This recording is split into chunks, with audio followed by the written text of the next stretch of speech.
Karena ternyata Kristi melihat di pintu itu ada perempuan pakai seragam putih abu-abu, seragamnya penuh darah, dan mukanya itu nggak kelihatan karena ketutup rambut.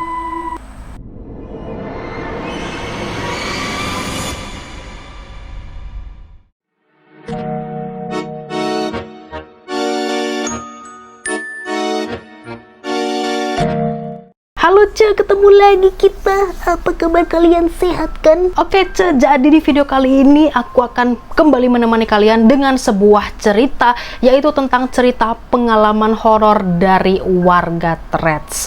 Cerita ini ada hubungannya dengan kegiatan ekskul di sekolah. Jadi kanca aku yang pengguna Threads ini ya, beliau ini membagikan pengalamannya pada saat mengikuti kegiatan malam pengukuhan ekskul. Karena selama mengikuti kegiatan ini, dia ini mengalami hal-hal yang mengerikan dan juga banyak melihat makhluk-makhluk yang tak kasat mata yang bentuknya tuh kayak seram kali Ce. Aku pas baca cerita ini, jujur ini cerita seru banget, bener-bener serem banget. Jadi aku mohon buat kalian yang nonton video ini, tonton video ini sampai habis. Jangan cuma nonton seperempat, setengah, 3/4, jangan ya Ce. Tonton video ini sampai habis karena ini ceritanya seru banget dan serem, oke? Nah, kalau kalian suka dengan konten-konten aku seperti ini, biar kalian gak lupa dengan channel aku, jangan lupa subscribe dan juga nyalakan lonceng notifikasinya biar kalian dapet updatean langsung dari videoku, jadi nggak ketinggalan, oke? Yaudah, kalau kalian mau tahu gimana cerita lengkap dari pengalaman horor kanca aku pada saat beliau mengikuti ekskul pas masih sekolah ini, stay tune, jangan kemana-mana, langsung saja kita ke videonya, let's go.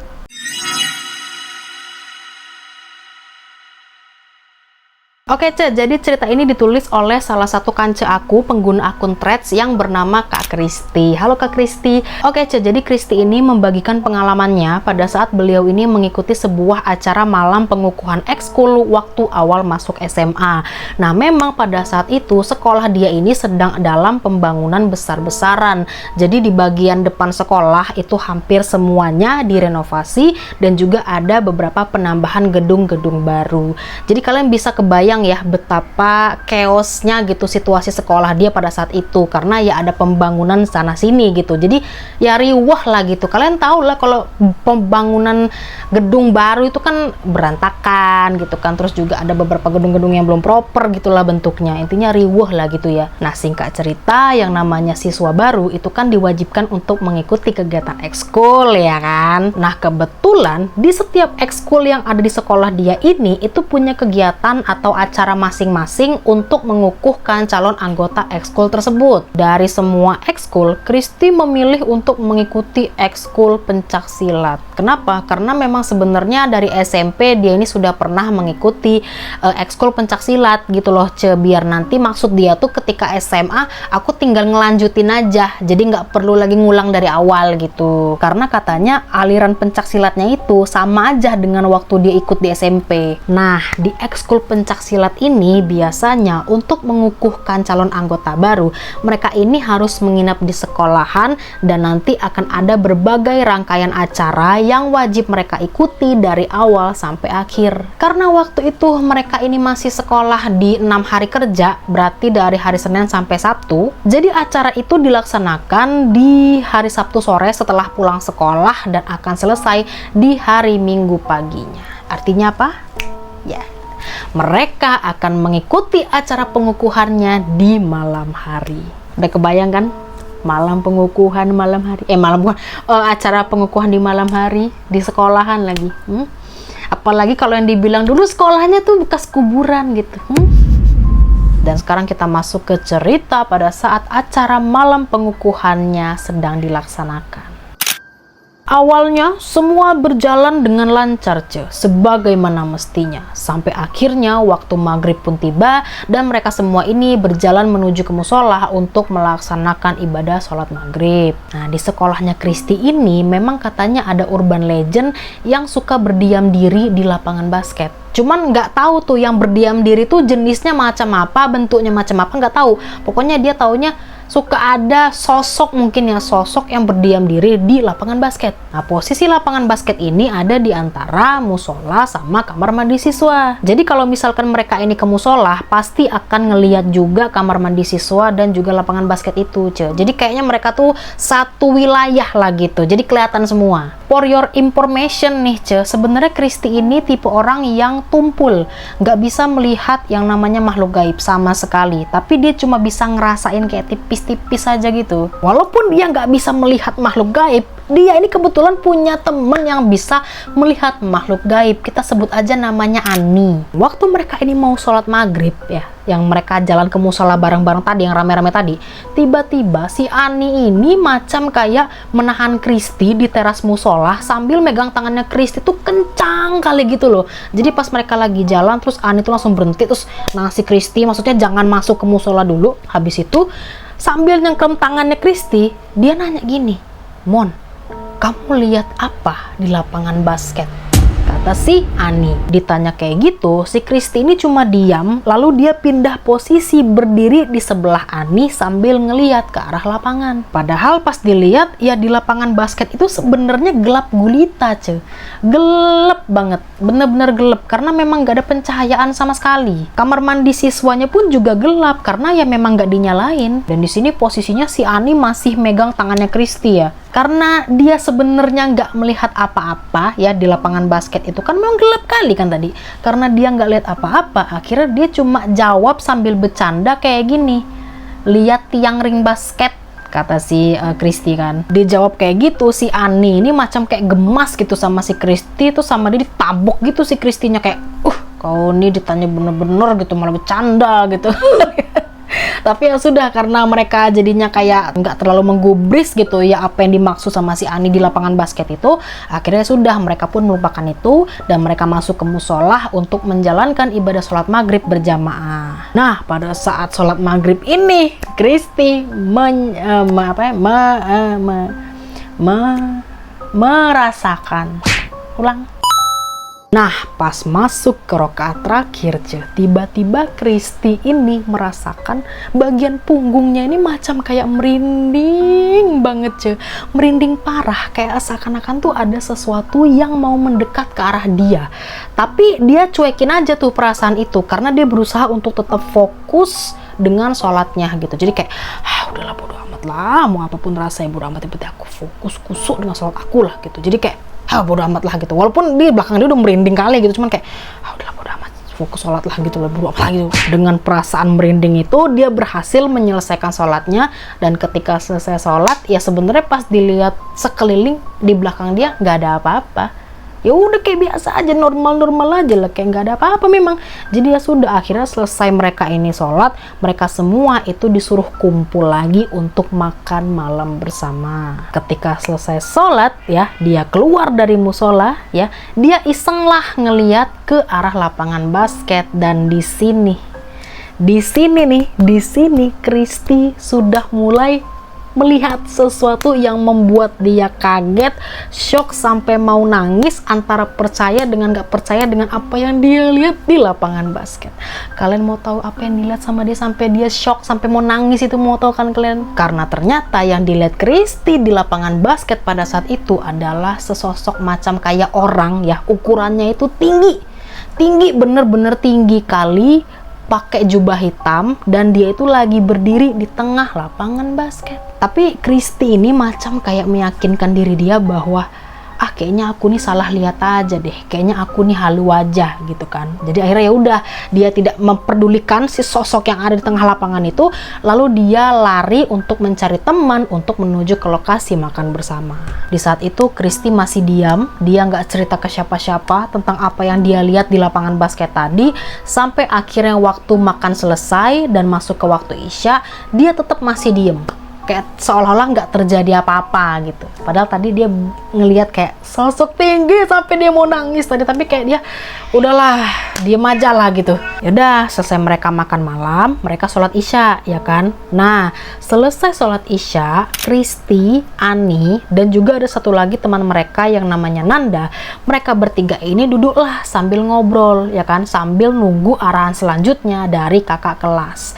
Nah, di saat itu mereka ini kan duduknya bertiga berjejer nih. Nah, Kristi ini posisinya duduk di tengah. Nah, di momen inilah dia mulai menceritakan tentang apa yang dilihat dia di lapangan basket tadi. Ketika Kristi baru mau menyebutkan ciri-ciri makhluk yang dia lihat di lapangan basket tadi, tiba-tiba Ani ini nabok tangannya Kristi kencang kali.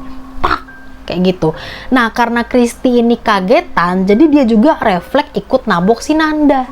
Jadi Ani nabok si Kristi, Kristi nabok si Nanda. Tapi yang anehnya, setelah Kristi nabok si Nanda, tiba-tiba si Nanda ini teriak kenceng banget. Gara-gara si Nanda teriak, ya akhirnya mereka semua ini ikut teriak juga karena kaget ya kan. Dan orang-orang di sekitar mereka tuh pada ngeliatin ke arah mereka kayak heran gitu, kenapa sih mereka kok pada teriak-teriak gitu kan. Nah, si Nanda ini setelah dia teriak, dia tuh macam kayak menelungkupkan kepalanya begini, terus cerita. Ternyata katanya Nanda tadi melihat ada orang yang mukanya hancur sedang melihat ke arah mereka bertiga. Dan kata dia orangnya itu lagi duduk nyender di tembok. Nah, mereka berdua ini langsunglah melihat ke arah yang dimaksud sama si Nanda tadi. Memang mereka melihat di situ ada yang lagi duduk, memang ada. Tapi itu teman mereka namanya Faro. Dan mukanya si Faro ini baik-baik aja gitu loh, normal-normal aja lah, biasa-biasa aja, nggak hancur, nggak apa, nggak kayak dibilang sama si Nanda tadi. Dan si Faro ini juga duduknya itu menghadapnya ke depan, bukan menghadap ke mereka gitu loh. Jadi walaupun dia tuh duduknya macam begini, tapi dia tuh ngadepnya begini gitu loh. Nah, bukan begini, bukan ke arah mereka, tapi ke sini, ke depan. Tapi si Nanda ini kekeh kalau katanya yang dilihat dia tuh bukan Faro. Nah, untungnya pada saat mereka lagi heboh-hebohnya ini gitu kan, mereka akhirnya disuruh kumpul lagi untuk melanjutkan kegiatan. Jadi kayak ya udah terlupakan begitu saja gitu. Jadi nggak dibahas lagi. Waktu itu mereka semua dikumpulkan di ruangan OSIS, dan di sana mereka tuh kayak pengenalan sama dikasih materi-materi ringan dari kakak-kakak alumnus gitu, kakak-kakak alumni. Nah, di saat mereka lagi serius-seriusnya nih mendengarkan kakak kelas yang lagi ngomong di depan kelas, tiba-tiba Kristi melihat ada wanita cantik banget, pakai kebaya hijau, selendang hijau, macam kayak putri-putri keraton gitu loh, Ce. Kalian tahu kan putri-putri keraton yang rupanya tuh cantik, ya kan, anggun kemayu. Dan si perempuan ini bilang ke Kristi kayak, ayo nyanyi, kata si perempuan itu. Jadi kayak diajak nyanyi, ayo nyanyi katanya gitu. Di situ Kristi masih diem, ngeliatin perempuan itu berjalan sambil nyanyi lagu Jawa kayak gini. Yang tawa, jangan diketawain ya. Kalian jangan ketawain ya, aku nggak bisa nyanyi nembang Jawa, tapi nyanyi lagunya gini. Yengin tawang ono lintah cahayu, aku ngenteni tekamu gitu tuh. Aku pernah denger, cuman aku nggak bisa nyanyinya. Pokoknya intinya gitu. Pas di bagian lirik lagu yang tadi aku nyanyiin barusan ya, tiba-tiba Kristi ini refleks kayak menjawab sambil geleng-geleng kepala bilang gini, emoh, aku emoh, katanya gitu. Nah, tiba-tiba Nanda itu nepuk pundaknya Kristi sambil nanya gini, kamu ngomong sama siapa? Katanya. Berarti kan yang diomongin sama Kristi itu kedengeran sama Nanda dong, ya kan? Makanya dia kayak, lah si Kristi ini ngomong sama siapa? Makanya ditepuk lah sama dia. Ditepuk kayak gitu ya, Kristi kaget ya kan. Nah, akhirnya dia mengalihkanlah pandangannya ke Nanda. Terus dia jawab kayak gini ke Nanda, itu, aku ngeliat itu, katanya. Dia jawab tuh sambil mengalihkan lagi pandangan dia ke perempuan si baju hijau tadi. Ketika Kristi nengok lagi ke arah si perempuan baju hijau tadi, di sini dia sangat amat terkejut karena ternyata perempuan baju hijau tadi tidak berjalan tapi melayang. Aku ngebayangin yang merinding. seandainya bisa di zoom gitu ya, aku pengen lihat ke kalian nih, lihat bulu saya berdiri gitu, saya merinding gitu, saya membayangkan masalahnya ya. Di sini badan dia bener-bener gemeter karena dia nggak ngelihat kaki si perempuan baju hijau tadi, jadi bener-bener kayak melayang. Kata Kristi ya, dia tuh rasanya pengen nangis, pengen teriak gitu, kayak wah gitu, kalau bisa pulang aja lah ke rumah lah, nggak usah ikut kegiatan malam pengukuhan ini.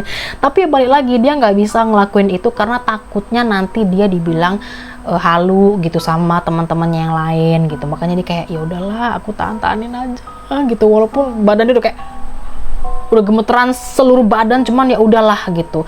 Dan si Nanda juga bilang ke Kristi kalau katanya kamu fokus, jangan ngelamun, katanya kayak gitu. Jadi ya semua itu kayak kelihatan biasa aja loh ya. Kristi pun merasanya dia tuh nggak melamun, dia tuh tetap fokus kok dengerin kakak kelas itu ngomong gitu, walaupun perasaan dia udah nggak karu-karuan gitu ya, tapi dia tetap mencoba untuk bertahan sampai acaranya berakhir. Tapi ya itu, walaupun dia tetap bertahan, cuman dia udah pikirannya udah ngeblank, udah nggak tahu lagi kakak kelas tuh ngomong apa, ngebahas apa, dia udah nggak tahu lagi ya, karena itu tadi perasaan dia udah nggak karuan sebenarnya.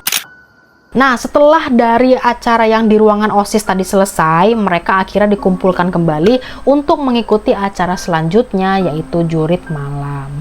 Nah, jadi di jurit malam ini mereka akan dibagi ke beberapa kelompok dan wajib mendatangi pos-pos yang sudah disediakan oleh kakak-kakak panitia. Total ada 5 pos yang harus mereka datangi.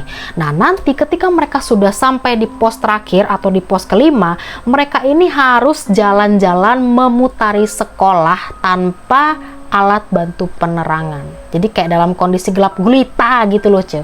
Gelap gulita, muterin tuh sekolah tuh. Bagus. Dan mereka muterin sekolah itu bukannya sekelompok, Ce. Enggak, sendirian. Untuk jalan muterin sekolahnya ini, mereka itu hanya dibekali 3 pentol korek, Ce. 3 pentol korek aja, yang nanti pentol korek ini bisa dihidupkan untuk mereka tanda tangan di beberapa spot-spot yang sudah disediakan oleh panitia. Nah, Kristi ini kebagian satu kelompok dengan Ani, Tina, Rahma, sama Fandi. Berarti satu kelompok itu 5 orang ya kan. Akhirnya mereka pun memulailah perjalanan mereka dari pos 1, pos 2, pos 3 ke pos 4. Dari 1 sampai 4 itu sebenarnya mereka masih biasa aja gitu, masih kayak normal-normal aja, masih fine-fine aja.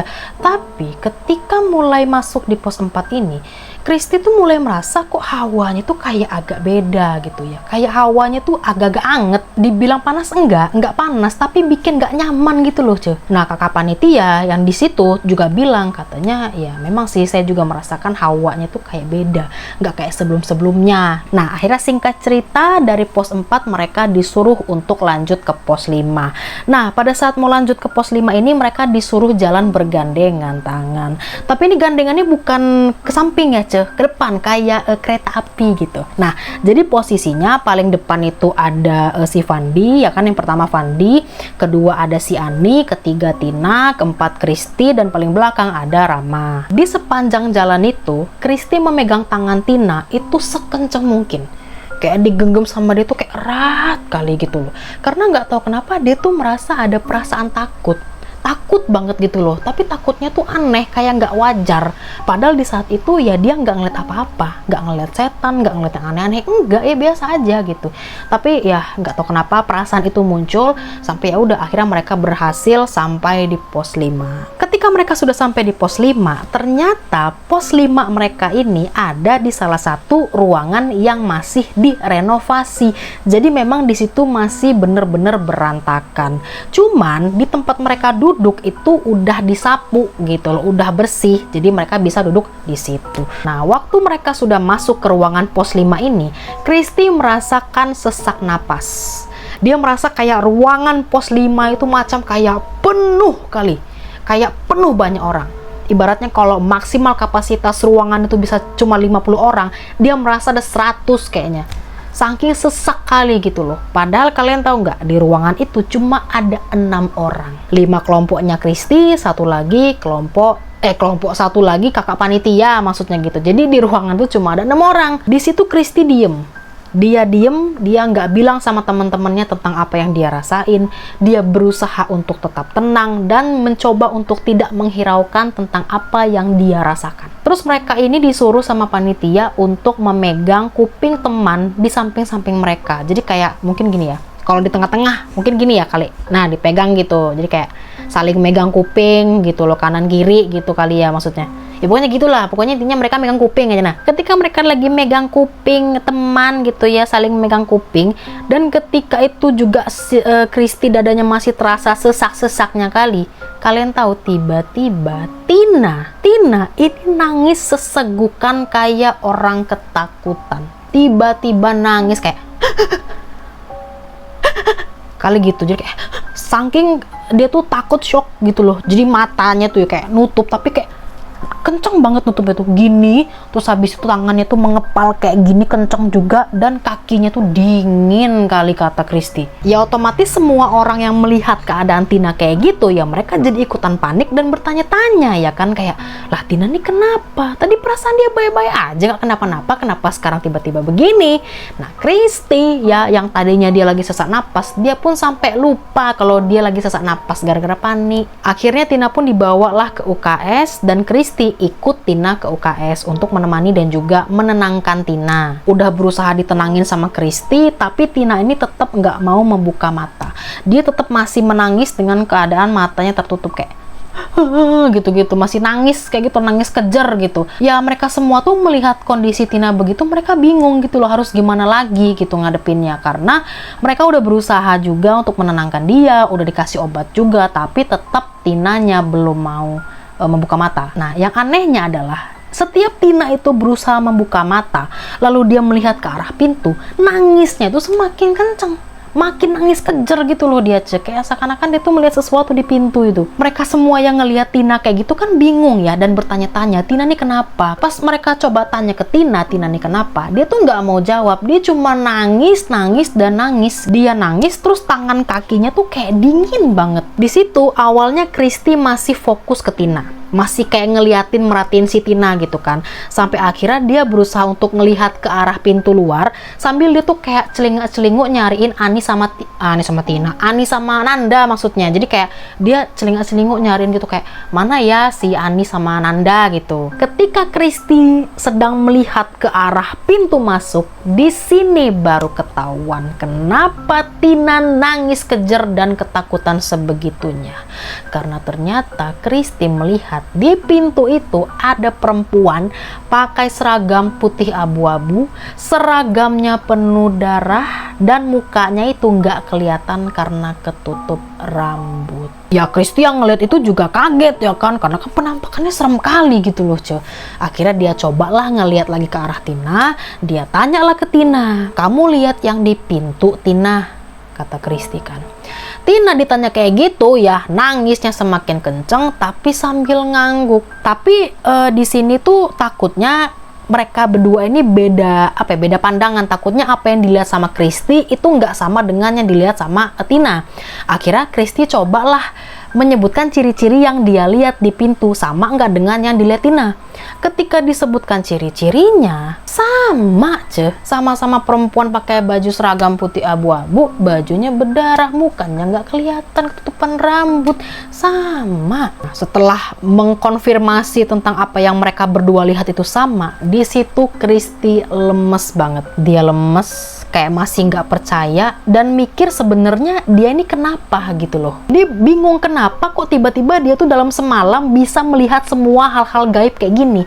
Karena kan di awal tadi kan aku udah kasih tahu kalian kalau sebenarnya Kristi ini tumpul, nggak bisa ngeliat makhluk gaib ya kan. Kenapa tiba-tiba di malam itu dia bisa ngeliat semua secara jelas gitu loh. Singkat cerita, setelah semalam chaos itu sudah berlalu gitu ya, menjelang subuh, Tina pun sudah bisa sembuh dan sudah bisa tenang.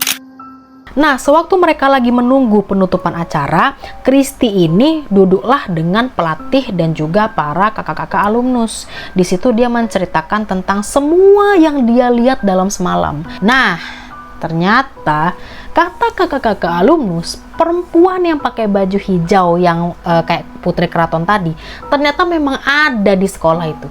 Dia tuh memang beneran ada di situ, kayak penunggunya lah, penunggu sekolah itu dia. Dan biasanya dia itu nggak di sana gitu loh tempatnya. Tapi nggak tahu kenapa kok tiba-tiba si sosok perempuan baju hijau ini sampai ke ruang OSIS. Terus yang orang tinggi yang di lapangan basket yang pakai jubah hitam itu juga katanya memang ada di situ. Sebenarnya di sini Christy bingung, beneran bingung dia. Dan dia sampai bertanya ke mereka kayak, kenapa ya kok Christy ini bisa melihat hal-hal gaib? Bahkan dia tuh pernah minta tolong juga untuk kayak, tolong dong mata batin aku ditutup aja gitu. Karena aku tuh nggak mau ngelihat hal-hal yang gaib-gaib gitu kata dia. Tapi ya mereka cuma bilang kayak, itu gift, itu pemberian. Nggak semua orang bisa ngelihat kayak kamu. Udah terima aja kata mereka gitu. Enak aja ngomong, namanya orang takut ya. Jadi ya Christy cuma bisa diem dan menerima aja gitu. Walaupun aslinya dia tuh takut banget gitu loh, dan merasa nggak tenang hati dia itu. Ya gimana mau tenang, kesini dikit, ya, kesono, nah gimana mau tenang? Ya takut lah pasti ya kan. Dan sebenarnya dia ini katanya orang itu aslinya penakut parah. Bahkan kalau mau ke kamar mandi aja minta temenin dia tuh. Nah tapi dia dikasih gift kayak gitu ya, bingung juga ya. Ya tapi dia berharapnya ya semoga aja penglihatan ke makhluk gaibnya ini berhenti sampai di sini aja gitu loh, dan nggak mengganggu kehidupan dia. Oke, itu dia tadi adalah cerita pengalaman horor dari Kak Christy. Gimana menurut kalian? Menurut aku nih cerita epic kali, seram kali. Aku sampai ngebayangin bentuk setan itu kayak apa ya. Semoga aja, amit-amit lah, jangan sampai. Dah, semoga Kak Christy nggak ngeliat kayak gitu lagi ya Kak. Aduh, aku juga kalau jadi dia udah keder duluan kali ya. Jangan sampai. Yaudah, karena aku sudah gemeteran ya, aku sudah lapar, aku sudahi video hari ini. Terima kasih buat kalian semua yang sudah nonton video ini sampai selesai. Jangan lupa untuk like, comment, dan subscribe, dan juga nyalakan lonceng notifikasinya biar dapat update terbaru dari video-videoku. Dan juga jangan lupa share juga ke kanca-kanca kalian supaya mereka tahu kalau ada channel Kodi Bube ini. Dan biar kalian nggak ketinggalan video-videoku ya, subscribe ya. Oke, nanti selanjutnya ada video kayak gini juga gitu. Cuman ya tunggu aja lah, makanya subscribe aja ya. Yaudah, segitu aja video hari ini. Terima kasih dan kita ketemu lagi di next video. Oke. Oh iya, aku mau bilang, kalau misalkan kalian nih punya pengalaman horor, pengen dibagikan juga nih, ya kan, pengen aku bawakan, bisa kirim aja cerita horor kalian ke email di bawah sini. Nih. Nah, di sini. Ya, udah segitu aja video ini. Terima kasih dan kita ketemu lagi di next video. Oke? Bye bye.